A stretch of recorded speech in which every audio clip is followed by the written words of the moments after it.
रविंद्रनाथ टैगोर एक कवि, उपन्यासकार, नाटककार, चित्रकार और दार्शनिक थे। रविंद्रनाथ टैगोर एशिया के प्रथम व्यक्ति थे जिन्हें नोबेल पुरस्कार से सम्मानित किया गया था।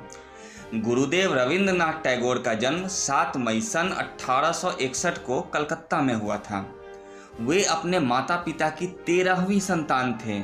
बचपन में उन्हें प्यार से रोबी बुलाया जाता था। 8 वर्ष की उम्र में उन्होंने अपनी पहली कविता लिखी।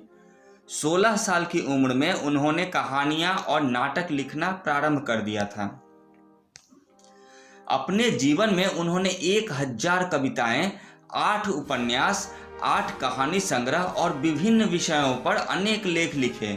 इतना ही नहीं, रविंद्रनाथ टैगोर संगीत प्रेमी थे और उन्होंने अपने जीवन में 2000 से अधिक गीतों की रचना की।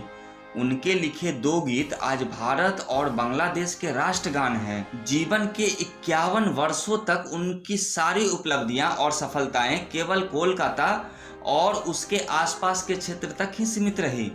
51 वर्ष की उम्र में वे अपने बेटे के साथ इंग्लैंड जा रहे थे। समुद्री मार्ग से भारत से इंग्लैंड जाते समय उन्होंने अपने कविता संग्रह गीतांजलि का अंग्रेजी अनुवाद करना प्रारंभ किया। गीतांजलि का अनुवाद करने के पीछे उनका कोई उद्देश्य नहीं था, केवल समय काटने के लिए कुछ करने की गरज से उन्होंने गीतांजलि का अनुवाद करना प्रारंभ किया।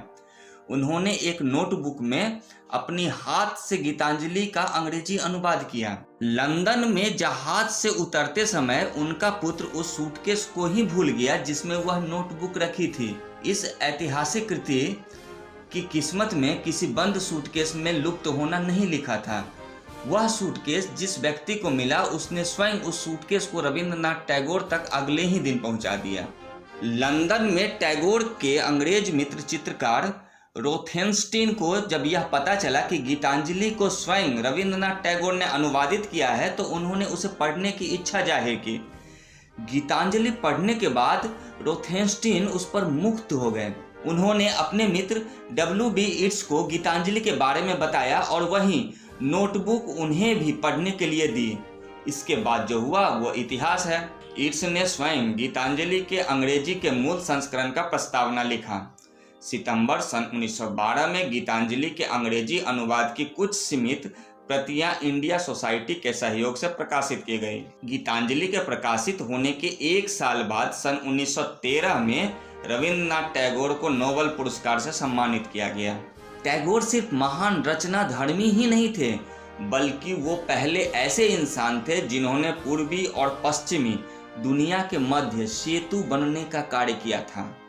टैगोर केवल भारत के ही नहीं, समूचे विश्व के साहित्य, कला और संगीत के एक महान प्रकाश स्तंभ है, जो स्तंभ अनंत काल तक प्रकाशमान रहेगा।